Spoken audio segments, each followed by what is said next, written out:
नमस्कार, मेरा नाम हैदर अब्बास तकवी है और मैं फिर आपके पास एक ख़बर लेकर आया हूँ। ये ख़बर बहुत ज़रूरी है क्योंकि ये ख़बर आपसे ताल्लुक़ है, ये ख़बर देश से ताल्लुक़ है। ये ख़बर उन लोगों से ताल्लुक़ है जिन्होंने अपनी जमा पूँजी अपने बुरे वक़्त के लिए सँभाल के रखी है और वो जीवन में कुछ और पैसा आ जाए जिससे उनका जीवन और बेहतर हो जाए, उसके लिए लगे हुए हैं। लेकिन उनके जीवन में बेहतरी के लिए एक शख़्स आता है, वो उनको सपने दिखाता है, उनको ख्वाब दिखाता है।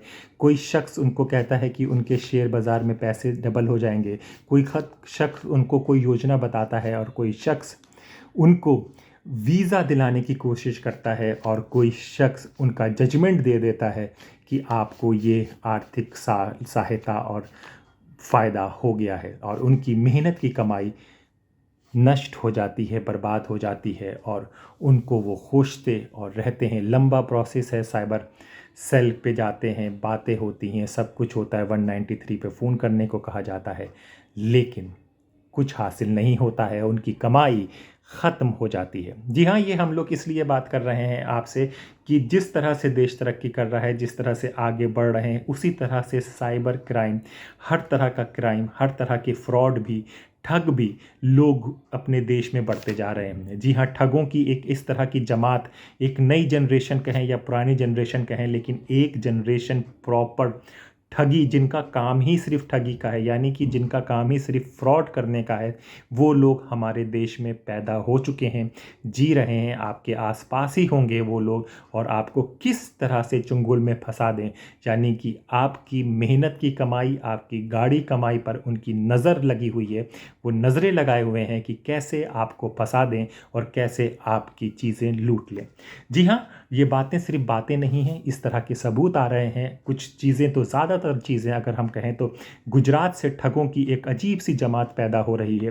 गुजरात का मॉडल कभी तारीफ़ों का मॉडल होता था, लेकिन अगर आप कहें तो वहाँ पर ठगीदारी सबसे ज़्यादा मॉडल जो चल रहा है। ये इसलिए कह रहे हैं कि सबसे पहले अगर हम आपको केस सुनाएं तो आपने पुराने, अगर आप होंगे या आप गूगल में आप सर्च करें जो मैं नाम बता रहा हूं तो आपको पता चलेगा, धनी राम मित्तल। जी हाँ, धनी राम मित्तल एक ठग था जो 60 के दशक में जिया करता था, जिसने स्कूटर चोरी से पुलिस वालों के साथ धोखाधड़ी, सिस्टर गाड़ियों के नए कागजात और ये सब बनाने के साथ साथ वो एक नकली जज बन गया था। जी हाँ, वो किस्सा ऐसा था, किस्सा मैं छोटे में सुनाऊंगा क्योंकि मुझे बात गुजरात मॉडल पे करनी है, उन ठगों पर करनी है, इसलिए मैं आता हूँ। तो धनी राम मित्तल को आप याद रखिएगा। धनी राम मित्तल तो उसने एक ऐसा किया कि उसने वकालत की पढ़ाई तो की, उसे पता चला कि ये सेशन कोर्ट का जज जाने वाला है, तो उसने एक फ़र्ज़ी लेटर बनाया। उस लेटर में अपना डाला कि इस बार धनी राम मित्तल आपके जज होने वाले हैं जो फैसला सुनाएंगे। नकली लेटर बनाकर वो बार चैम्बर में गया और एक जज की कुर्सी में जाकर बैठ गया। जी हाँ, वो बैठ गया। धनी राम मित्तल का ये आप केस ज़रूर पढ़िएगा तो आपको लगेगा कि कैसा था। केस बैठ गया और वहाँ पे मुजरिमों और चोरों को बरी करने लगा, उनको आज़ाद करने लगा। इस तरह का केस था। फिर बांडा फूटता है कि भाई जज तो छुट्टी पर गए हुए, यहाँ पर तो किसी जज को हमने नियुक्त ही नहीं किया। जब इस तरह से लोगों को रिहाई होने लगी तो पता चला कि धनी राम मित्तल एक फ़र्ज़ी जज बनकर इस तरह के फ़ैसले दे रहा था। ये इस कहानी को, इस केस को तकरीबन 30 साल के करीब हो चुके हैं। धनी राम मित्तल 82-83 साल के हैं। अभी क्या कर रहा है, ज़िंदा है या नहीं मर रहा है, इसकी कोई खबर नहीं है। लेकिन 83 साल के बाद इसी तरह का एक केस आपका आता है गुजरात से। जी हाँ, गुजरात से आता है एक केस और ये केस भी बड़ा अजीब है। धनी राम मित्तल तो कोर्ट में जाकर जज बनकर आए थे, ये शख्स ने तो अपना ही कोर्ट बना लिया। जी हाँ, इस तरह की खबरें आ रही हैं कि इन्होंने अपना कोर्ट जज बना दिया और जज कोर्ट भी, जो सेशन जज कोर्ट है उसके सामने कोर्ट बना दिया। लोग सलाम कर रहे हैं, पुलिस वाले इनको सलाम सुना रहे हैं और इनको ये केस पे जजमेंट दे रहे हैं और सब दिया गया। फिर भांडा फूटा और इनको अरेस्ट कर लिया गया। इसी तरह का आपको याद होगा कि पीएमओ का एक आदमी भी पकड़ा गया था, तो वो भी गुजरात से ताल्लुक़ रखता था, जो अपने आप को पीएमओ और इन सब को करके फ़र्ज़ी काम करते थे। और एक और बड़ी दिलचस्प बात और एक बड़े ठगों की टोली निकली है, तो फ़र्ज़ी वीज़ा। जी हाँ, कनाडा के साथ हमारे रिश्ते अभी ख़राब हुए हैं तो वो शायद पकड़ में आए, नहीं तो पकड़े में भी नहीं आते। तो वो आपको कनाडा का वीज़ा दे देते थे, पीआर वीज़ा आपको मिल जाता था, जहाँ पर आप जाकर रह सकते थे। इस तरह का पूरा फ़र्ज़ीवाड़ा चल रहा था।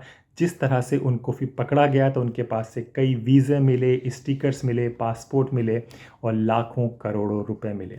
इसी तरह से अगर आपको पता होगा, डिजिटल अरेस्ट करने वाले कई लोग पकड़े गए थे जो ताइवान से आके, जिन्होंने अपना अहमदाबाद और गुजरात में बेस बनाया था और लोगों से डिजिटल अरेस्ट किया करते थे।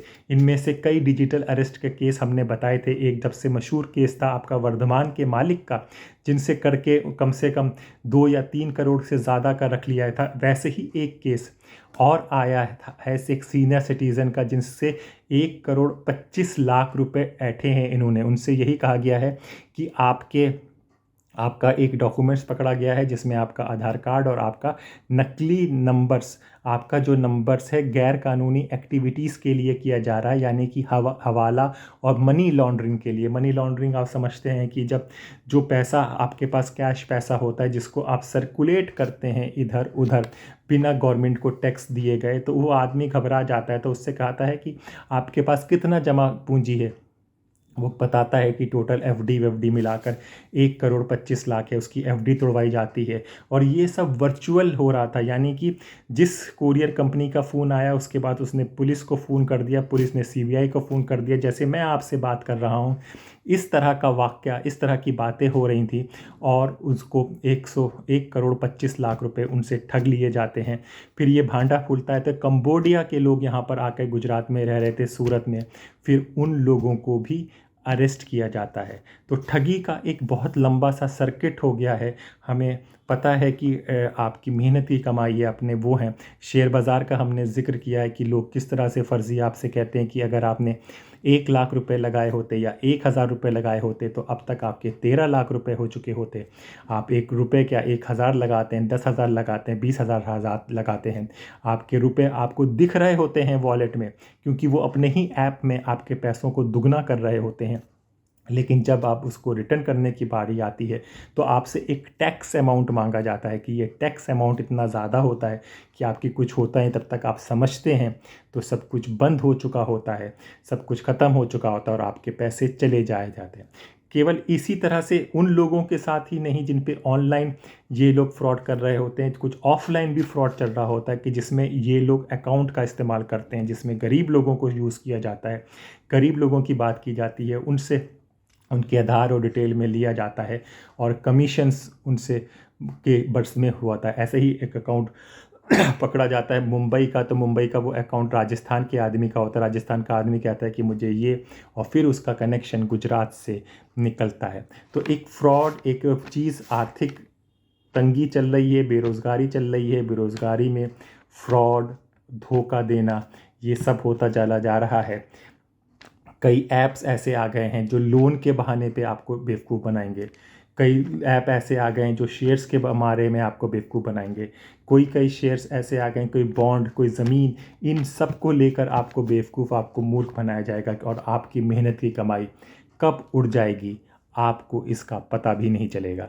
तो आप होशियार रहिए, जो बेसिक्स और फंडामेंटल्स हैं उन पर ध्यान रखिए कि ये है कि इतनी जल्दी इतना बड़ा रिटर्न कोई नहीं दे पाता। अब एफडी का रिटर्न ही 7.25 हुआ है एचडीएफसी का, जो बैंक्स हैं वो नहीं दे पा रहे हैं। इक्विटी और इन सब का आता है पर वो लॉन्ग रन में आता है, जब आप काफ़ी देर तक किसी चीज़ को इन्वेस्ट करते हैं। तो जल्दी पैसा कमाने के चक्कर में भी दिवाली आ रही है, तो कुछ ऐसा ना कर बैठे कि आपका दिवाली से पहले दिवाला निकल जाए। तो अपने आप को बच के रहिए, होशियार रहिए इन ठगों की टोली से। जी हाँ, इन ठगों की टोली से थोड़ा सावधान रहिए, सुरक्षित रहिए, यही हम दुआ करते हैं। और अपने जीवन को संभाल के रखिए, क्योंकि आपका जीवन अनमोल है, आपके पैसे बहुत अनमोल हैं, उनके साथ इस तरह से उसको नष्ट मत कीजिए और इस तरह से वो डबल भी नहीं होंगे। तो हमें लगा कि ये ख़बर आपको बता दें, क्योंकि आए दिन अखबारों में यही खबर चल रही है, ठग, फ्रॉड और लूट की। तो इनसे आप कैसे सुरक्षित हों, सरकार का काम है, पुलिस का काम है, ये है। लेकिन वहाँ तक पहुँचते पहुँचते आप लूट ही जाएंगे। तो लुट कर वहाँ पर पहुँचे तो क्या मिलेगा क्या नहीं मिलेगा, इस पर क्या बात की जाए, तो पर अपने आप को खुद ही सुरक्षित रखिए और सावधान रहिए। तो हमें लगा कि ये ख़बर आपको बतानी ज़रूरी है, इसलिए हम यहाँ पर आए हैं। इसी तरह की ख़बरें जो मेन मीडिया में नहीं होंगी हम आपके लिए लेते आएंगे। तब तक के लिए अपने दोस्त हैदर अब्बास नकवी को इजाज़त दीजिए। नमस्कार।